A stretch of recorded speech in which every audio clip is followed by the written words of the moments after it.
Assalamualaikum warahmatullahi wabarakatuh. Alhamdulillahil karimil mannan, wassalatu wassalamu ala Muhammadin ad-da'i ilal iman. Sahabat, kali ini kita akan membahas bagaimana semestinya istri taat kepada suami. Sahabat, kita totali setuju bahwa istri itu harus taat kepada suami. Karena suami adalah kepala rumah tangga. Suamilah yang bertanggung jawab atas istri. Suami punya kewajiban menafkahi istri, memenuhi biaya hidup istri secara layak. Ya kalau perlu nggak sekedar layak, tapi juga nyaman ya sahabat ya. Tapi taat kepada suami itu mestinya seperti apa sih? Bagaimana sih? Sampai batas mana? Gitu. Nggak mungkin dong taat tanpa batas atau taat mutlak. Menurut ibunya Nur Rofiah, taat tanpa batas dan taat mutlak itu hanya taat kepada Allah. Sahabat ummahat, kalau berbicara tentang taat kepada suami, kita sering sekali disuguhi hadis ini. Lau kuntu amiron ahadan ayasjuda li ahadin la amartul mar'ata antasjuda li zaujiha. Diriwayatkan dari Abu Hurairah, Nabi SAW bersabda, seandainya aku akan memerintahkan seseorang sujud kepada orang lain, niscaya aku perintahkan istri sujud kepada suaminya. Ini hadis riwayat At-Tirmidzi dan lainnya. Interpretasi terhadap hadis ini yang sering kita dengar yaitu istri wajib taat kepada suami dan pengabdian istri kepada suami. Seandainya boleh mempertuhankan suami, maka istri harus tunduk dan patuh kepada suami dan bersujud kepada suami seperti sujud pada Tuhan. Padahal menurut Profesor Quraish Shihab, hadis ini memang sering disalahpahami. Dari segi redaksi hadis, Rasulullah menggunakan lafadz lau yang dalam bahasa Arab digunakan untuk makna perandaian yang mustahil terjadi. Sehingga hal ini mengandung makna bahwa sejak awal Rasulullah telah memustahilkan memberikan perintah siapapun dia untuk sujud kepada siapapun selain Allah. Meskipun kewajiban istri yang ditetapkan agama atas suaminya sangat-sangat banyak. Sehingga wajar jika Rasulullah mengangkat contoh istri. Namun bukan berarti istri diperintahkan bersujud kepada suami. Sahabat ummahat, mari kita tengok faktanya di zaman modern ini. Istri itu nggak usah disuruh sujud pada suami. Suami nggak ngapa-ngapain aja. Banyak istri yang menggugat suaminya. Ya nggak? Coba kita lihat datanya. Menurut laporan statistik Indonesia pada tahun 2021, istri lebih banyak menggugat cerai suami atau cerai gugat. Yaitu sebanyak 75,34%. Dan sepanjang tahun 2023, ada 463.000 lebih kasus perceraian dan jumlah cerai gugat meningkat menjadi 76% dari total kasus perceraian nasional. Artinya cerai yang diajukan pihak istri dan telah diputuskan pengadilan itu jumlahnya 3 kali lipat lebih banyak dibanding cerai talak yang diajukan pihak suami yang hanya 24%. Fakta ini menunjukkan perempuan zaman sekarang tidak takut dicerai. Justru lebih berani menggugat cerai suami. Berbeda dengan perempuan zaman dulu ya sahabat ya.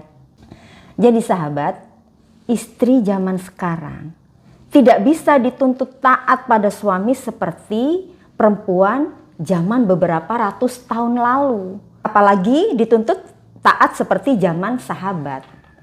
Kemudian mesti bagaimana sih implementasi taat pada suami zaman sekarang?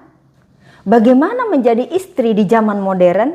Sahabat, perintah istri untuk taat pada suami tertuang dalam Al-Quran surah An-Nisa ayat 34. A'udzubillahi minasyaitonirrajim. Bismillahirrahmanirrahim.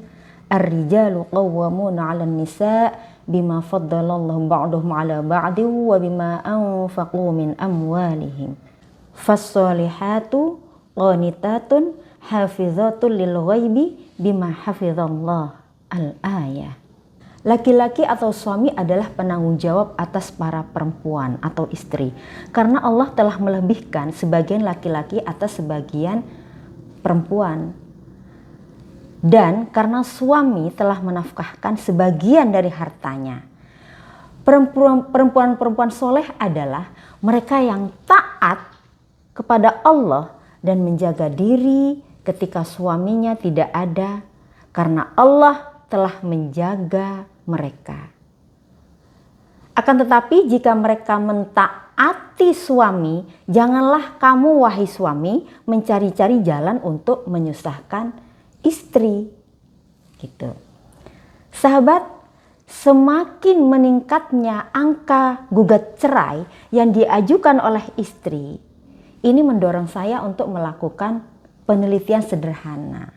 Sebenarnya bagaimana mufassir menginterpretasikan, menafsirkan ayat ini yang diturunkan 1400 tahun yang lalu. Saya meneliti dua kelompok mufassir yang hidup di zaman yang berbeda. Kelompok pertama, mufassir periode pertengahan yang hidup pada abad 10 sampai abad 13 Masehi, yang terdiri dari Ibnu Jarir At-Tabari, Abu Lais As-Samarqandi, Muhammad Husain Al-Baghawi, Fakhruddin Ar-Razi, dan Abu Abdillah bin Ahmad Al-Qurtubi. Kelompok mufassir kedua yaitu mufassir modern. Mufassir modern kontemporer yang berkarya pada abad 20 sampai saat ini, abad 21. Yang terdiri dari Muhammad Abduh dan Muhammad Rasid Ridho, Ahmad bin Mustafa Al-Maraghi, Said bin Ibrahim Al-Kutub, Wahbah Az-Zuhaili, As-Syekh Mustafa Az-Zuhaili, dan Profesor Quraish Shihab. Nah, jarak waktu antara mufassir periode pertengahan dan modern kontemporer ini terpaut sekitar 700 sampai 1000 tahun. Jadi lama banget ya sahabatnya, 700 sampai 1000 tahun. Sahabat, kembali ke surah An-Nisa ayat 34 tadi. Dalam ayat tersebut, terminologi taat dijelaskan oleh dua kata, yaitu qanitat serta ato'nakum, serta kata ato'nakum. Sahabat, mufassir periode pertengahan menjelaskan makna qanitat adalah muti'atun lillah wa li azwajihinna, taat kepada Allah dan suaminya. Ini dikutip oleh At-Tabari. Sedangkan pengertian taat yang diambil dari kata ato'nakum yaitu in atats al-firasa wahya tabghaduhu. Jika istri mendatangi tempat tidur suami meskipun sang istri membencinya, itu masih termasuk taat. Jadi yang penting istri menemani suami tidur walaupun hatinya bagaimana kondisinya, itu masih kategori taat kepada suami.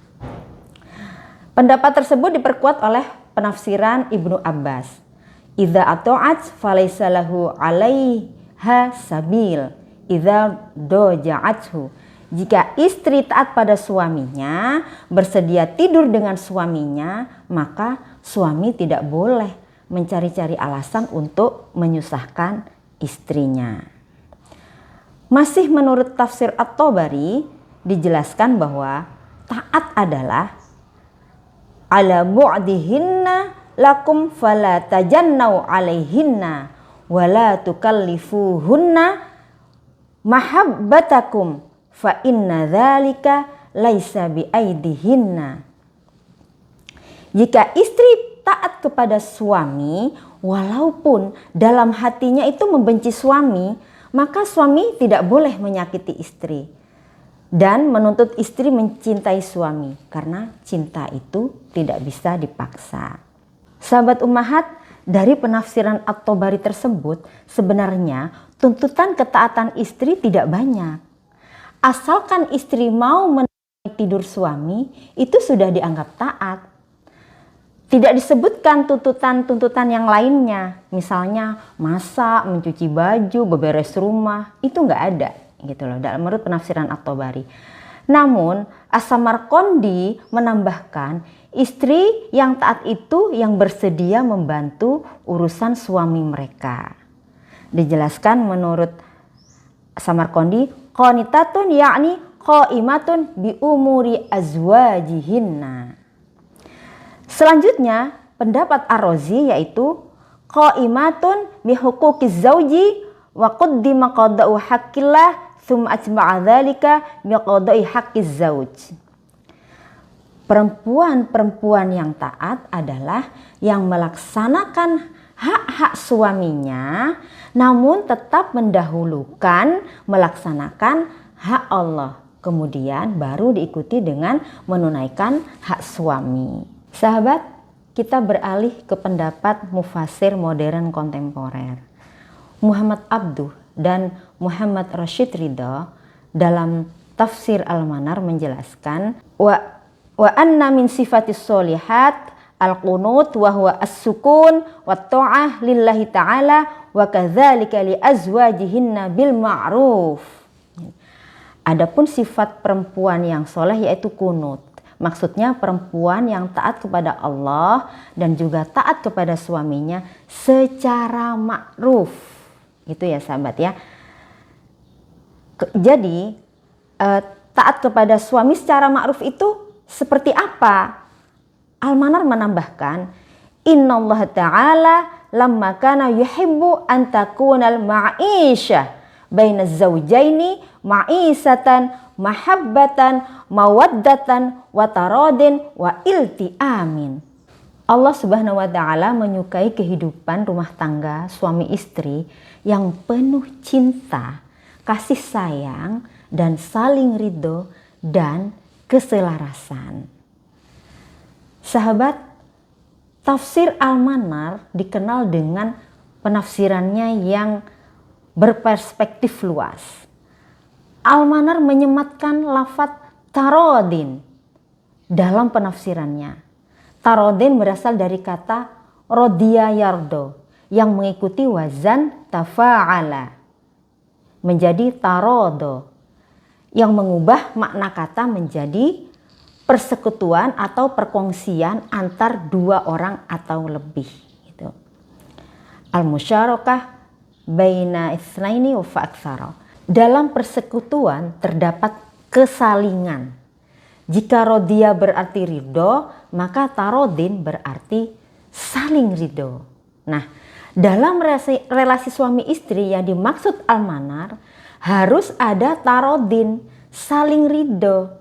Tidak saja istri yang dituntut mendapatkan ridho suami dalam sikap ketaatannya kepada suami, tapi sebaliknya suami juga diharapkan berupaya mendapat ridho istri.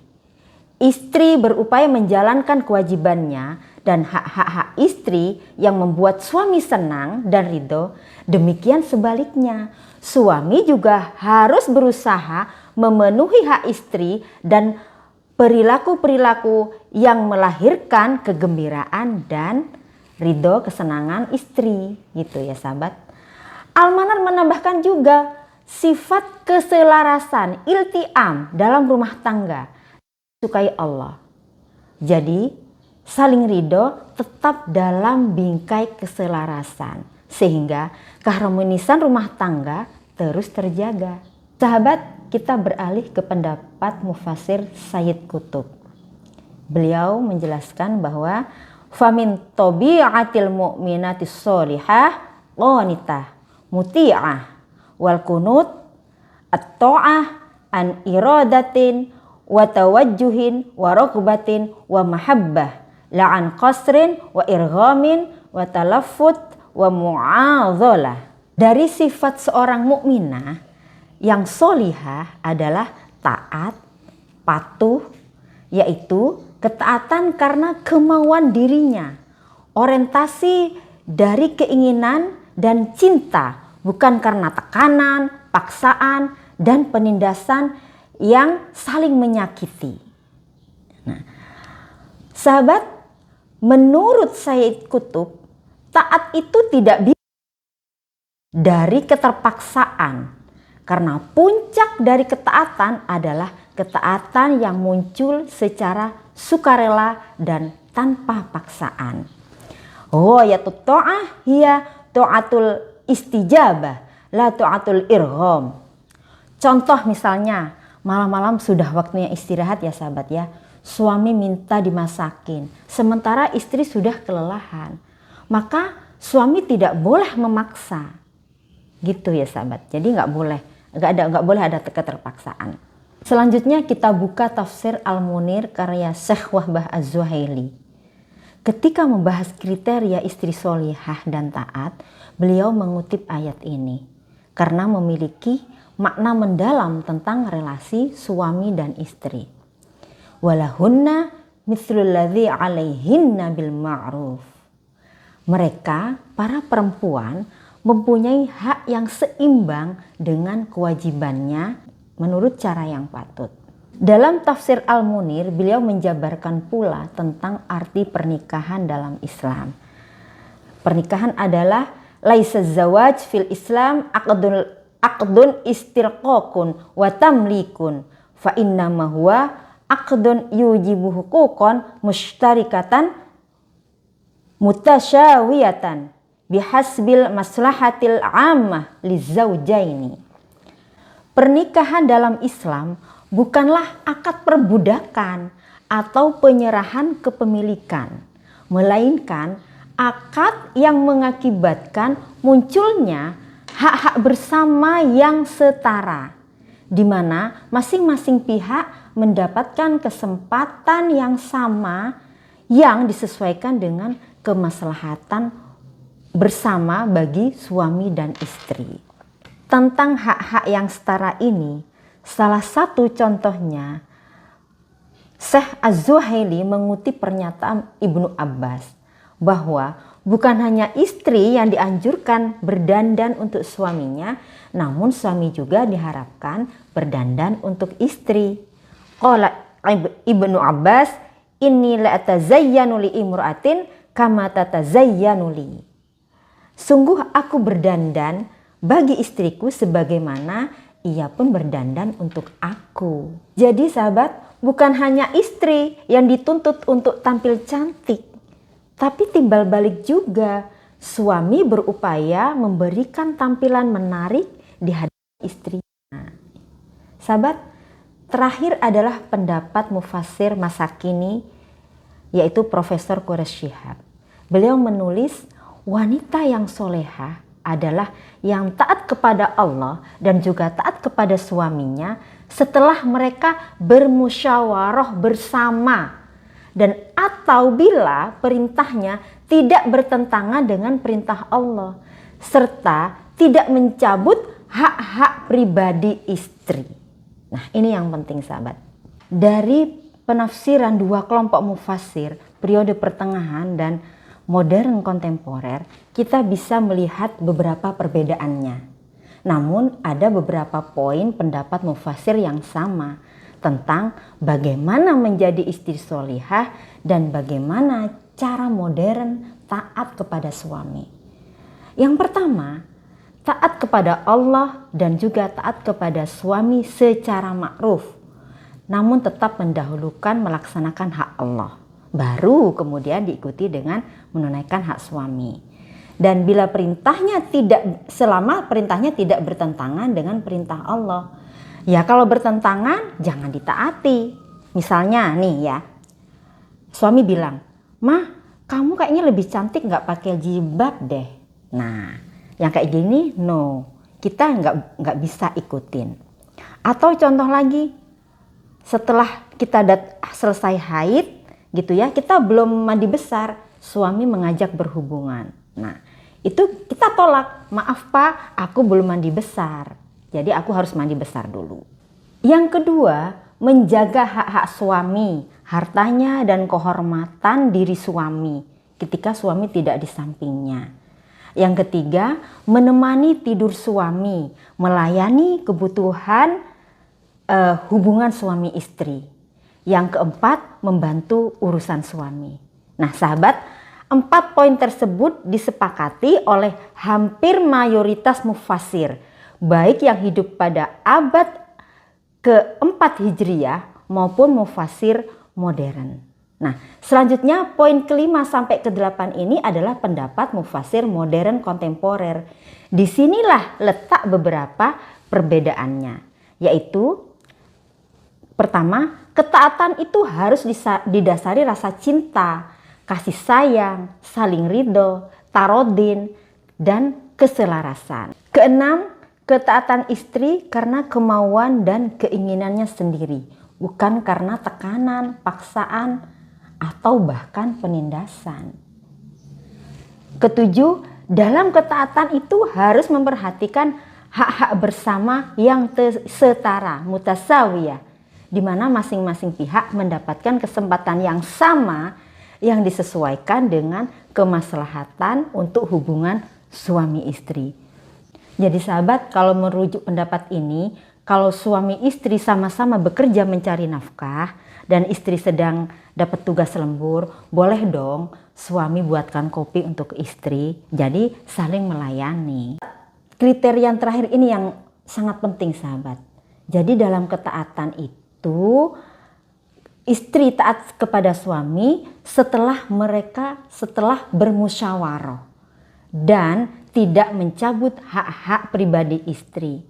Jadi sahabat, suami istri harus bermusyawarah batas-batasannya di mana, apa yang bisa dilakukan oleh suami dan apa yang bisa dilakukan oleh istri, apa kewajiban suami dan apa yang perlu dibantu oleh istri, gitu ya sahabat ya. Misalkan hak istri untuk membahagiakan orang tuanya, hak untuk mengembangkan hobinya itu tidak sirna setelah berumah tangga. Jadi sahabat, kita bisa menarik benang merah. Betul, istri itu harus taat kepada suami, tapi harus saling ridho, melalui proses musyawarah, setara, saling melayani, bisa saling menyenangkan satu sama lain dan saling menghargai hak-hak pasangan. Demikian sahabat, wallahu a'lam bishawab, wallahu muwaffiq ila aqwamit thoriq. Wassalamualaikum warahmatullahi wabarakatuh.